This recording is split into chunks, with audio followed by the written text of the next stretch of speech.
নিরাপত্তার স্বার্থে ও অপ্রীতিকর ঘটনা এড়াতে হল ছাড়া শুরু করেছে খুলনা প্রকৌশল ও প্রযুক্তি বিশ্ববিদ্যালয়ে কুয়েট শিক্ষার্থীরা। আজ সকাল থেকে শিক্ষার্থীদের হল ছাড়তে দেখা যায়। ইতিমধ্যে অনেক শিক্ষার্থী হল ছেড়েছেন, বাকিরাও হল ত্যাগ করবেন বলে জানিয়েছেন শিক্ষার্থীরা। এর আগে 18 ফেব্রুয়ারি বৈষম্য বিরোধীদের সঙ্গে ছাত্রদলের সংঘর্ষের পর কুয়েটে উত্তেজনা বিরাজ করছে।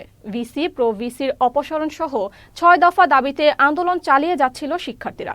মঙ্গলবার ভিসির বাসভবনে বিশ্ববিদ্যালয়ের জরুরি সিন্ডিকেট সভায় বুধবার সকাল 10টার মধ্যে বিশ্ববিদ্যালয়ের সব শিক্ষার্থীকে হল ত্যাগের নির্দেশ দেওয়া হয়।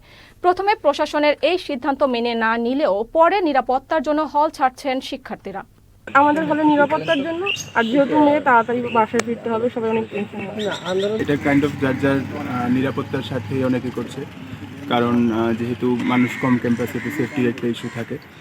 এছাড়াও অনেকের দেখা যায় যে হয়তো প্ল্যানই ছিল যে এরকম একটা সময় চলে যাবে, এই কারণে অনেকে চলে যাচ্ছে।